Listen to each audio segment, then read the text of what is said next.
মেয়েদের জীবনটা অনেক দুঃখের। মেয়েদের নিয়ে না কোনো স্বপ্ন রচনা করা যায় না। অন্তত মেয়ে সন্তানকে নিয়ে না।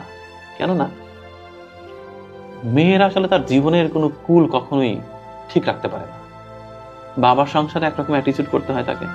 বিয়ে হওয়ার পরে স্বামী সংসারে গিয়ে আরেক রকম আচরণ করতে হয়। আবার বৃদ্ধ বয়সে গিয়ে ছেলের সংসারে গিয়ে আরেক রকমের রূপ ধরতে হয়। মানে বলে না নারী বহুরূপী, এই কথাটা না একটা পজিটিভ অর্থ আছে আমার কাছে। নারী যে বহুরূপী হবে না, নারীর না নিজস্বতা খুব কম হয়ে যায়। সমাজটা এরকম যে নারীকে বারবার মানে স্রোতের মধ্যে ঠেলে দেওয়া হয়। নারীকে অনেক কিছু সইতে হয় এই জীবনে। আমার মাকে যেমন সইতে হয়েছে। তো নারীর জীবনটা আসলে খুব বেশি যে স্মুথ এরকম বলা যাবে না। প্রতিটা নারীর জীবনেই খুব যন্ত্রণা। মানে এক একটা স্টেজে এক এক রকমের যন্ত্রণা। এই যন্ত্রণার কোনো সীমারেখা নেই। আমার তো মনে হয় প্রত্যেকটি নারী আসলে যন্ত্রণার মানে একেবারে বিশাল বড় একটা গোডাউন তৈরি করে রেখেছে হৃদয়ের ভিতরে। খুলে দিলে পৃথিবী প্লাবন হয়ে যাবে।